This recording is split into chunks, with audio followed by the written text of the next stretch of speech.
അപ്പോൾ ഞാനും ഈ പറഞ്ഞ പോലെ സാജൻ സ്കറിയ വിഷയവുമായി ബന്ധപ്പെട്ട് പി ശശിയുമായി ഞാൻ പാടെ അകന്നു. അതിനുശേഷമാണ് അരീക്കോട് നവകേരള സദസ്സിൻ്റെ ഭാഗമായിട്ട് മുഖ്യമന്ത്രി വരുന്ന ചടങ്ങിൽ ഒരു യൂട്യൂബർ വന്ന് പ്രശ്നങ്ങൾ ഉണ്ടാക്കിയപ്പോൾ അവിടെ സഖാക്കൾ അവനെ തള്ളിമാറ്റി, ചെറിയ വിഷയങ്ങളുണ്ടായി. അങ്ങനെ പോലീസിൽ പരാതി കൊടുത്തു. പിറ്റേ ദിവസം നവകേരള സദസ്സ് പാലക്കാടാണ്. അവിടുന്ന് മുഖ്യമന്ത്രി പത്രക്കാർ മുഖ്യമന്ത്രിയോട് ചോദിച്ചു, എന്താണ് ഈ യൂട്യൂബറെ സഖാക്കൾ കൈകാര്യം ചെയ്തത്? മുഖ്യമന്ത്രി പറഞ്ഞു 10,000-ഓളം ആളുകൾ വന്നിട്ടുണ്ട്, 8,000-ഓളം പരാതി കിട്ടിയിട്ടുണ്ട്, അവർക്ക് ആർക്കും ഒരു പ്രശ്നം ഉണ്ടായിട്ടില്ല. അവൻ പ്രശ്നമുണ്ടാക്കിയിട്ടുണ്ടെങ്കിൽ പ്രശ്നമുണ്ടായിട്ടുണ്ടാവും എന്ന അർത്ഥത്തിൽ അദ്ദേഹം പറഞ്ഞു. അത് കഴിഞ്ഞ് ഒരു മണിക്കൂർ മുഖ്യമന്ത്രി അത് പറയുമ്പോഴേക്കും 11 സഖാക്കളുടെ പേരിൽ കേസെടുത്തു. എന്താ കേസ്? റോബറി, കളവ് കേസ്. SFIയുടെ ജില്ലാ 2 ഭാരവാഹികൾ ഈ നവകേരള സദസ്സ് നടത്തിയ കൺവീനർ പ്രതിയാണ്. എത്ര ദിവസം റിമാൻഡ് ചെയ്തു? ഈ വിഷയത്തിന് വേണ്ടി ശശിയെ അനവധി തവണ നിയമം വിളിച്ചു, ഫോൺ എടുത്തിട്ടില്ല. ഈ ADGP വിളിച്ചു, ഫോൺ എടുത്തിട്ടില്ല. അപ്പം അങ്ങനെ വന്ന ഈ വിഷയങ്ങളാണ് ഈ പറയുന്ന RSS വൽക്കരണം, ഏകപക്ഷീയമായിട്ട് സഖാക്കളെ അടിച്ചമർത്തൽ. ഇതിനെതിരെയുള്ള എനിക്ക് വികാരം ഉണ്ടായിരുന്നു. ഞാനും ഇവരെ കിട്ടുന്നിടത്ത് ചാമ്പാൻ നടക്കുകയായിരുന്നു. ഞാനും ഇവരെ പിന്നാലെ പോയിരുന്നു. അതിലാണ് പോലീസിലെ അസോസിയേഷൻ നടക്കുന്നത്. അവിടെ ഞാൻ പ്രസംഗിച്ചു, ഇവരുടെ താന്തോന്നിത്തത്തിനെ കുറിച്ച് പറഞ്ഞു, ഇവർ ചെയ്യുന്ന ഈ പറയുന്ന സ്വജനപക്ഷപാതത്തെക്കുറിച്ച് പറഞ്ഞു. അത് കഴിഞ്ഞെന്തായി? ഈ മരമുറി അതിന് മുമ്പ് എനിക്കറിയാം, വേറൊരാൾ പരാതി കൊടുത്തിരുന്നു, ഞാൻ കൊടുക്കാൻ പറഞ്ഞു SP-ക്ക്. അപ്പോഴേക്കൊരു 23 ദിവസമായിക്കുന്ന ഒരു വിവരമില്ല. അപ്പോൾ ഞാനൊരു കത്ത് കൊടുത്തു, SP ഇങ്ങനെ ഒരാൾ പിന്നെ ദിവസത്തിൽ പരാതി തന്നിരുന്നല്ലോ, ഈ പരാതിയുടെ മുകളിൽ എന്തെങ്കിലും നടപടി എടുത്തോ? ഉണ്ടെങ്കിൽ എന്നെ അറിയിക്കണം. 3 ദിവസം കഴിഞ്ഞു, 4 ദിവസം കഴിഞ്ഞു, 5 ദിവസം കഴിഞ്ഞു, ഒരു വിവരമില്ല. അപ്പോൾ പിന്നെ എനിക്കതൊന്നും അറിയണമല്ലോ. അങ്ങനെ ഞാൻ പോലീസ് ക്യാമ്പിൽ പോയി. ഈ മുറിച്ച മരത്തിൻ്റെ കുറ്റിയൊന്നും കാണണ്ടേ? അത് കാണാൻ പോയി. പോലീസ് തടുത്തു, നിങ്ങൾക്കറിയാം. പിറ്റേ ദിവസം ഞാൻ അവിടെ കുത്തിയിരുന്നു, വാർത്തയായി. അവിടെ ഞാൻ കുത്തിയിരുന്നപ്പോൾ CPM ഓഫീസിൽ നിന്ന് എന്നെ വിളിച്ചു, പാർട്ടി സെക്രട്ടറി, നിങ്ങൾ പെട്ടെന്ന് വരണം, മുഖ്യമന്ത്രി വിളിക്കുന്നുണ്ട് എന്ന് പറഞ്ഞു. ഞാൻ 12 മണി വരെ ഇരിക്കുന്ന പത്രക്കാരോട് പറഞ്ഞതാണ്. അത് കഴിഞ്ഞിട്ട് വരെ DCS എന്ന് പറഞ്ഞു.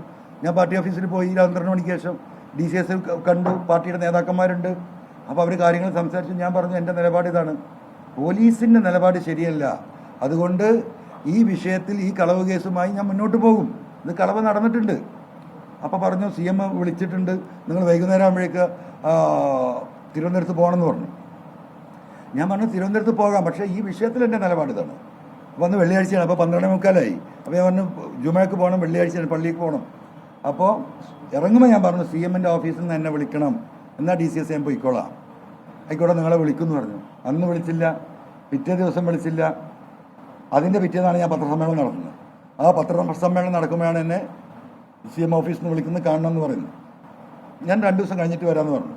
2ാമത്തെ ദിവസം ഞാൻ വീണ്ടും പത്രസമ്മേളനം നടത്തി. പത്രസമ്മേളനം നടത്തിയപ്പോൾ എന്തായി?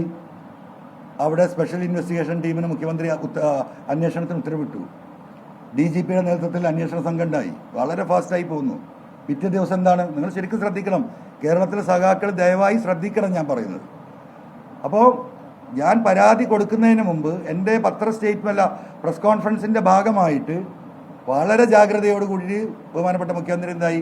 ഉത്തരവിട്ടു. അപ്പോൾ എനിക്ക് തോന്നി, കുഴപ്പമില്ല, തിരക്കിടില്ല, ഉഷാറായി പോകുന്നുണ്ട്. പിറ്റേ ദിവസം എന്താണ്? പോലീസ് അസോസിയേഷൻ്റെ സമ്മേളനം. അപ്പോൾ ഞാൻ പത്രസമ്മേളനം നടത്താൻ വരുമ്പോൾ പ്രസംഗം നടക്കില്ല, മുഖ്യമന്ത്രിന് ഓർമ്മയില്ലേ? പിറ്റേ ദിവസം ഞാൻ പത്രസമ്മേളനം നടത്താൻ വേണ്ടിയിട്ട് വേറൊരു ഡീറ്റെയിൽസ് പത്രക്കാർക്ക് കൈമാറാൻ വരുമ്പോൾ മുഖ്യമന്ത്രി പ്രസംഗിച്ചുകൊണ്ടിരിക്കുക. ഈ കാണപ്പെട്ട ആളുകളൊക്കെ പ്രസ് ക്ലബ്ബിലുണ്ട്.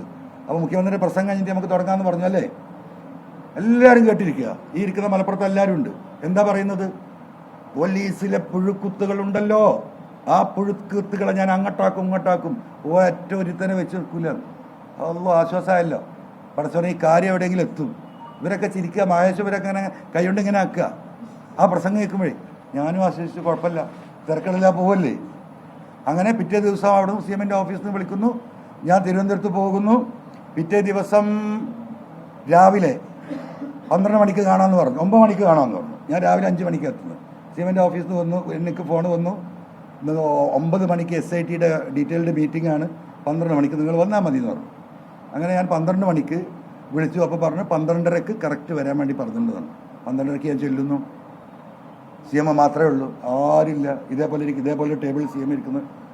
ആ കുറച്ച് ദൂരത്ത് കസാലയിൽ മാറി ഞാൻ ഇരിക്കുന്നു. ഈ പറയുന്ന CM-ൻ്റെ പരാതി, ഈ 11 പേജ് അടങ്ങുന്ന പരാതി ഞാൻ CM-ന് കൊടുക്കുകയാണ്. CM വളരെ റിലാക്സ് ചെയ്തിരുന്നിട്ട് ഇങ്ങനെ വായിക്കുന്നു. ഇടയ്ക്കിടയ്ക്ക് ഈ കണ്ണാടിക്കൂടെ എന്നെ അങ്ങനെ നോക്കും. ഇത്ര ഗൗരവമാണല്ലോ ഈ പ്രശ്നങ്ങളുടെ നിലക്ക്, അങ്ങനെയാണല്ലോ, ഇത്രയൊക്കെ ഉണ്ടോ എന്ന് നമ്മൾ ചിലപ്പോൾ ഇതൊക്കെ മനുഷ്യപ്രകൃതമായി നടക്കുന്ന കാര്യങ്ങളാണ്. ഞാൻ അങ്ങനെ ഇരുന്നൊരു സാധുവായിട്ട് ഇതെല്ലാം പുള്ളി വായിച്ചു കഴിഞ്ഞു.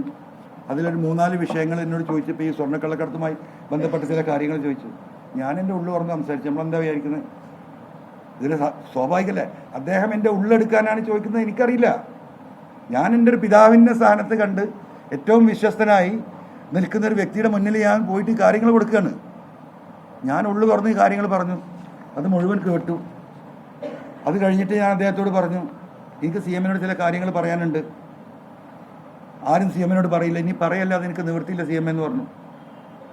എന്നോട് പറഞ്ഞു, നീ പറഞ്ഞോന്ന് പറഞ്ഞു. അപ്പോൾ ഞാൻ പറഞ്ഞു, സി എം എ 5-8 മാസം മുമ്പ് സി എമ്മിനോട് ഞാൻ പറഞ്ഞതാണ്, ഈ ശശിയും ഈ അജിത് കുമാറും ചതിക്കും, സി എം സൂക്ഷിക്കണം, ഇവർ കള്ളന്മാരാണ്. സി എമ്മിന് ഓർമ്മ ഉണ്ടല്ലോ, 8 മാസം മുമ്പ് ഞാൻ പറഞ്ഞിട്ടുണ്ട്, 8-9 മാസം മുമ്പ് ഈ വിഷയവുമായി ബന്ധപ്പെട്ടിട്ട്. അവസാനം ഈ സാജൻ സ്കറിയയെ രക്ഷപ്പെടുത്താൻ ഇവർ കളിച്ച കളി എനിക്ക് ബോധ്യപ്പെടുകയാണ്. ഞാൻ എക്സ്പ്ലെയിൻ ചെയ്യുന്നില്ല. ആ തെളിവുകളോട് കൂടിയിട്ട് ഞാൻ സി എമ്മിനെ പോയി കാണുകയാണ്.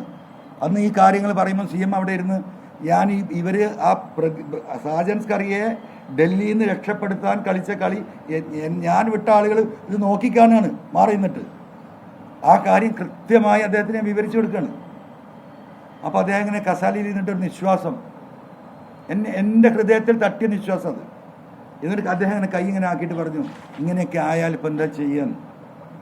സത്യത്തിൽ അത് എൻ്റെ മനസ്സിൽ കൊണ്ടു. അപ്പോൾ എനിക്ക് മനസ്സിലായി എന്തോ ഒരു നിസ്സഹായാവസ്ഥ എനിക്ക് ഫീൽ ചെയ്തു. അത് കഴിഞ്ഞു, അതെൻ്റെ മനസ്സിൽ വെച്ചു. അതിനുശേഷമാണ് ഈ അരീക്കോട് സംഭവം ഞാൻ ഈ പറഞ്ഞ വാക്കുകൾ. അതിനുശേഷം ഞാൻ വരെ പിന്നാലെയാണ്. അപ്പം അതിനുശേഷം ഉണ്ടായി. അപ്പം എനിക്ക് മനസ്സിലായത് എന്താ? കാട്ടുകള്ളൻ ഈ പൊളിറ്റിക്കൽ സെക്രട്ടറി ഈ പറയുന്ന ശശി തന്നെയാണ് ഈ മനുഷ്യനെ വികൃതമാക്കുന്നത്. കേരളത്തിൽ പോലീസുമായി ബന്ധപ്പെട്ട ഒരു വിഷയങ്ങളും ബഹുമാനപ്പെട്ട സി എമ്മുമായി ചർച്ച ചെയ്യുന്നില്ല ഞാൻ മനസ്സിലാക്കുകയാണ്. ഇവിടെ നടക്കുന്ന പോലീസിൽ നടക്കുന്ന അഴിമതിയും ഈ അരാജകത്വവും അനവധി തവണ പറഞ്ഞിട്ടും ഒരനക്കവുമില്ല. അപ്പം ഈ കാട്ടുകള്ളനെ അവിടുന്ന് താഴെ ഇറക്കണമെന്ന് ഞാൻ അന്ന് ദൃഢപ്രതിജ്ഞ ചെയ്തതാണ്. അതിൻ്റെ ഭാഗമായിട്ടാണ് ഞാൻ ഈ അന്വേഷിച്ച് വരുന്നത്. അപ്പോൾ ഈ ബഹുമാനപ്പെട്ട സി എമ്മിനോട് ഞാൻ പറഞ്ഞു, സി എം എനിക്ക് ചില കാര്യങ്ങൾ പറയാനുണ്ട്. അപ്പോൾ ആദ്യം ഞാനിത് പറഞ്ഞു. സി എമ്മിന് ഓർമ്മ ഉണ്ടല്ലോ, 8-9 മാസം മുമ്പ് ഞാൻ പറഞ്ഞത്. പുള്ളി പ്രതികരിച്ചില്ല. എൻ്റെ മുഖത്ത് നോക്കി ഇങ്ങനെ ചെറിയ ചിരിച്ചു, യെസ് എന്നുള്ള പോലെ ഈ പറയുന്നു പറഞ്ഞു.